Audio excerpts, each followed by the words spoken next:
राम राम दोस्तों। वास्तुशास्त्र को पढ़ते हुए हमने एक चीज हमेशा जानी है, 5 basic elements, all the directions, everybody know this. मुझे नहीं लगता कि कोई भी व्यक्ति जो वास्तुशास्त्र में विश्वास करते हैं वो 5 बेसिक एलिमेंट्स को नहीं जानते होंगे। सब लोग जानते हैं, पृथ्वी, जल, अग्नि, वायु एंड आकाश, सबको पता है। और इसमें एक तर्क आता है कि भाई हमारा ये शरीर भी इन्हीं 5 चीजों का बना हुआ है। बात तो बिल्कुल ठीक है, लेकिन ये जो शरीर इन 5 बेसिक तत्वों का बना हुआ है, एक ड्राइविंग फोर्स भी तो है ना जो उसको चला रही है। और अगर शरीर में एक ड्राइविंग फोर्स है तो कांट वी बिलीव कि आपके इस वास्तु में भी कोई ड्राइविंग फोर्स है जो उन 5 तत्वों को मूवमेंट दे रही है, चला रही है। पृथ्वी, जल, अग्नि, वायु एंड आकाश। पृथ्वी, जल, अग्नि, वायु, आकाश, ये 5 बेसिक तत्व हैं। बिल्कुल ठीक है, 5 बेसिक तत्व हैं, लेकिन एक और फोर्स है जो इनको चला रही है और उसके 3 तत्व हैं। और दोस्तों 5 तत्व ये और प्लस 3 तत्व, मैं आज आपको वास्तु के मूल 8 तत्वों के बारे में बताऊंगा।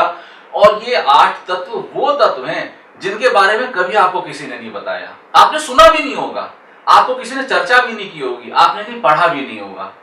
लेकिन जिस तरह से शरीर पृथ्वी, जल, अग्नि, वायु, आकाश का हमारा फिजिकल बॉडी है, लेकिन फिजिकल बॉडी के अंदर एक और एनर्जी है, हमारी आत्मा है, हमारी ऊर्जा है, हमारी साउंड है, हमारी लाइट है, हमारी वाइब्रेशंस हैं।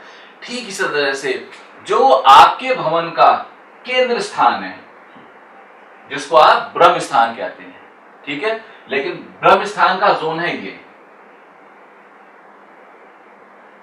जो आपके घर का ब्रह्म स्थान है, ब्रह्म स्थान का भी जो सेंटर पॉइंट आता है, दिस प्लेस, ये प्लेस आपका एक विशेष ऊर्जा से युक्त है। इसको बोल सकते हैं कि ये प्रॉपर्टी की आत्मा है।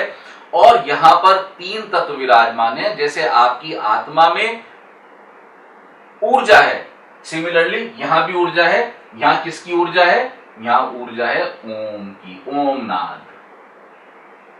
और 3 तत्व आते हैं यहां पर। पहला तत्व आता है ओम वाइब्रेशन, स्पंदन है। पृथ्वी पूरी की पूरी, सृष्टि पूरी की पूरी स्पंदन पे आधारित है। अभी जो आप मुझसे सुन रहे हैं ये भी हम स्पंदन के ही ग्राउंड पे कम्युनिकेट कर पा रहे हैं, क्योंकि मैं बोलने के रूप में कुछ वाइब्रेशन, स्पंदन या वाइब्रेशंस के रूप में भेज रहा हूं जो आपको मिल रहे हैं। मेरा ये वीडियो वाइब्रेशन या स्पंदन के रूप में ऊपर आकाश में जा रहा है, किसी सैटेलाइट से कनेक्ट हो रहा है, एंड उसके बाद आप इसको रिसीव करें। स्पंदन ऊर्जा सबसे बड़ी ऊर्जा है, इसको बोलते हैं ओम वाइब्रेशन। सेकंड होता है Om light and third is Om sound. 3 मुख्य तत्व आप सदैव याद रखिए, Om vibration, Om light and Om sound.